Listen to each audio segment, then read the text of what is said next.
I don't know. It's weird. We were ready to make this bet, Dmon on Fields and you on Love, and then Dmon I didn't wuss out for the last minute. You're like he's looking at the computers. The second I put stakes behind it, you were like, You're going PFF, DVOA. I'm going eye test. I'm going dog in them. PFF. So Sam, the whole thing was he was asked who's better, Love or Fields, and without hesitation, Dmon threw out Fields. So I said I'll take that bet, and the bet is I pick the metric, whatever catch-all metric you want to use that measures which quarterback individually is going to be better. The second I put something behind it, Damon's wussing out. So that's the situation to catch you up here. Well, hold on. It sort of sounds like when you start throwing out these fancy stats, Damon's like, nah, I want to be like what's the elixir? Is it passing yards? How about this?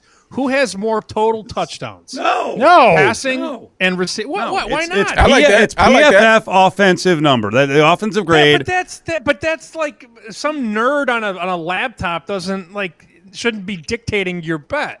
Well, here's the bet. We gotta have some metric. Who's responsible for more touchdowns? But that's a ridiculous. That's a ridiculous thing because that doesn't measure which quarterback is better. Yeah. Points on the board. What is that? That's what the game's all about. Because if you play to win the game, I can't even get into this conversation. Don't get frustrated. Don't get all frustrated.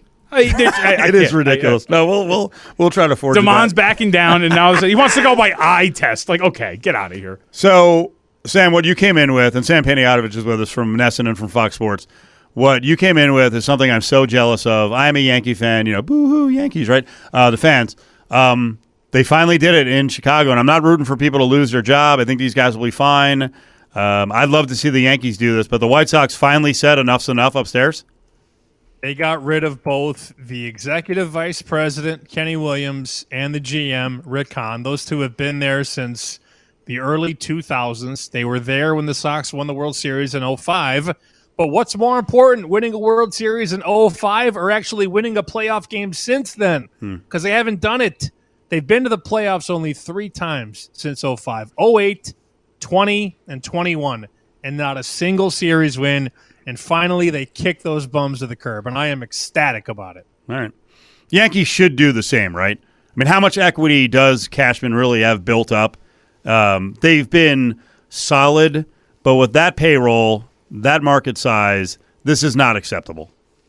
You can't be hanging your hat on a World Series championship in 2009 and a bunch of titles before, a college senior was born.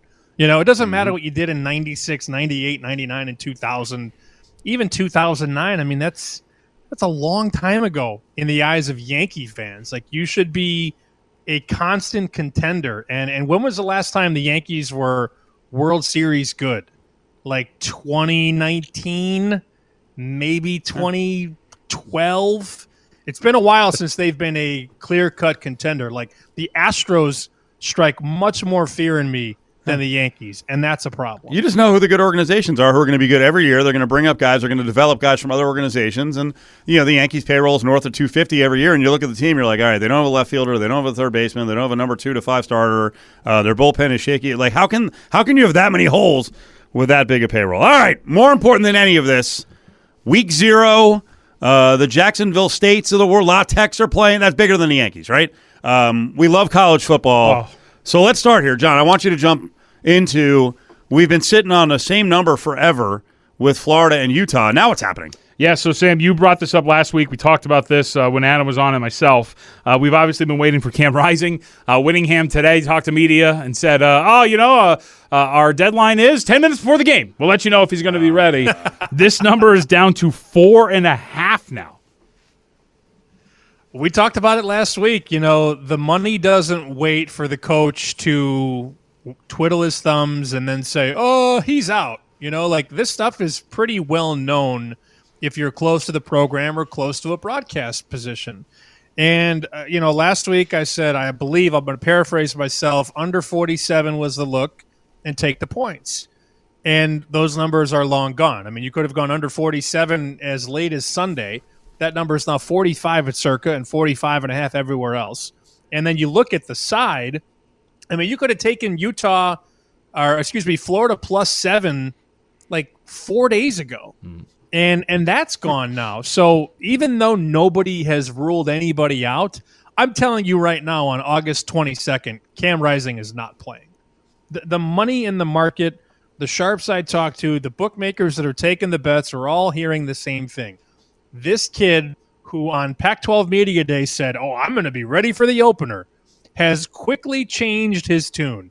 Well, I'm going to do what's best for me. And now the coach is talking about quarterback 3 and quarterback 4, and all of that stuff plays into this.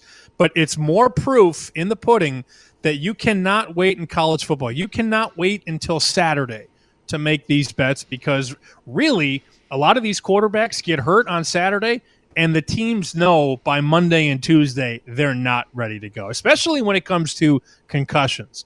There were 4 quarterbacks last year that got their bells rung on Saturday, and the coach basically sat there all week and said, he's a game-time decision. And then on Saturday, he's not playing. So if you can get this information before the market, you can get under 47 on Florida-Utah before it goes to 45. You can take +7 on Florida before it goes to 4.5. And here's the crazy thing.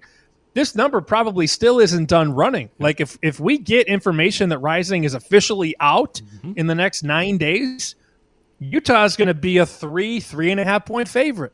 And what happens then? The wise guys will lay 3.5 on top of their Florida +7, and they're going to shoot the middle.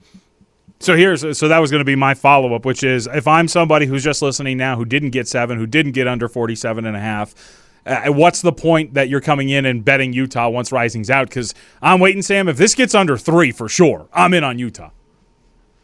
Florida has a lot of issues offensively. Yep. I know, a lot of wise guys would say, well, you can't bet under 46 when you could have bet under 47. And I understand that for the 2%ers in this world. But I'm telling you, man, Florida has a brand new quarterback. They just lost Anthony Richardson to the draft, obviously. Their offensive line is in shambles. They have 2 young receivers. Their tight ends are hurt. Florida is a mess, offensively. Parlay that with Utah, probably on quarterback 3. You have very rock fight vibes, if you know what I mean. Like, I understand. You should bet under 47, not under 46. But if you still have a 46, I would go under. This has all the makings of 20-17, 23-20 at the most. Like, Florida might score 7 points. Let's not ignore the fact that Florida's got to go from the 95-degree swamp to the mountains in Utah. That is not easy for a young offense. So I still don't think Florida is a lock at +7 by any means. I do really, really like this under, though. Even at 46, even at 45.5, I like under. Week 0, San Jose State. If you can get a 31, I just did as you were speaking, against USC. I'm taking the Spartans. I took the points. I took 31-2. I tailed a buddy of mine who said that USC is being basically pedestaled up through the clouds. That's what he said. He said, look, Caleb wins the Heisman Trophy last year.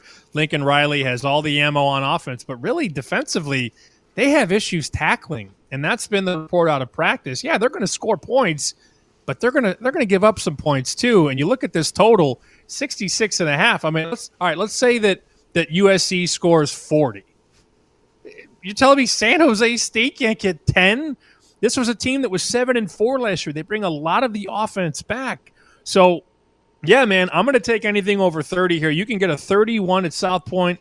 You can get a 31 at, Superbook. You can get a 31 at Circa.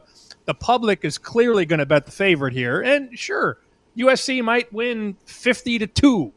I'm going to bet against that, though, and I'm going to bet against that USC hype. We're talking about national championship and Heisman Trophy, and the season hasn't even started yet. They're going to give up some points here, so I will take the points. Navy, Notre Dame. Gun in my head, I'd lay it with Notre Dame. I didn't want to lay 21. Now it's 20, just under that threshold. 21 is one of my big key numbers in college football. Obviously, the 7's important, but I think the increments of 7 are huge. 7, 14, 21, 28. Anything under that key number of 21, I would lay it. Navy, new system, new coach, new everything.